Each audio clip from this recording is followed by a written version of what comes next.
n'est pas le père de sa femme. Un homme n'a pas été choisi pour réparer. Un homme n'a pas été choisi pour rééduquer. Un homme n'a pas été choisi pour porter les blessures héritées du père absent ou incapable. Son rôle n'est pas d'être le substitut.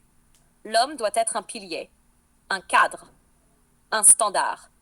C'est à lui d'imposer une discipline relationnelle claire. Pas de chaos dans le couple, pas de caprices qui deviennent des armes, pas de destruction sous prétexte de blessure. Une femme peut arriver avec des manques. Un père qui n'a pas su. Un modèle qui a échoué. Mais à l'âge adulte, elle devient responsable de sa guérison. Ce n'est pas au mari de faire le travail d'un père disparu, ni d'un psy à domicile. Un homme doit comprendre, éduquer une femme comme une enfant, relation déséquilibrée. Se sacrifier pour corriger les blessures, ou à fatigue, frustration, perte de respect.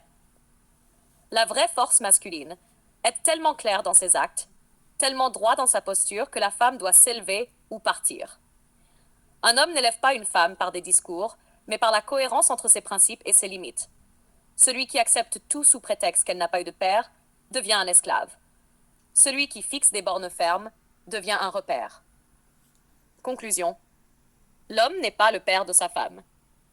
Il est son standard. Et si elle ne sait pas s'y aligner, il doit la laisser là où elle est.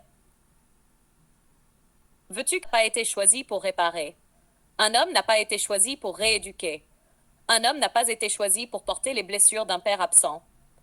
Un homme est choisi pour incarner un standard, point. Trop de femmes entrent dans une relation avec l'idée que leur compagnon doit compenser les manques de leur enfance. Elles disent « Mon père n'a jamais été là, alors j'attends de mon homme qu'il me comprenne, qu'il pardonne mes colères, mes crises, mes insécurités. » Non. Ton homme n'est pas ton psy. Ton homme n'est pas ton père de substitution. Tu arrives adulte, tu es responsable de ta guérison. Quand un homme accepte ce rôle de réparateur, la relation bascule. Elle se comporte en fille capricieuse, lui en papa patient. Ce n'est plus un couple, c'est une tutelle. Et le résultat est toujours le même. Fatigue, frustration, perte de respect. Voilà pourquoi l'homme doit être clair. Il doit regarder sa femme et dire « Je ne suis pas ton père, je ne suis pas ton psy, je suis ton homme. Si tu veux être là, respecte mes limites. Sinon, la porte est ouverte. » Et c'est là que la vérité se révèle. Un homme gagne plus de respect par ses bornes que par ses excuses. Celui qui accepte tout sous prétexte qu'elle n'a pas eu de père devient un esclave. Celui qui fixe des limites fermes devient un repère. L'homme n'éduque pas une femme par des discours. Il l'éduque par sa cohérence.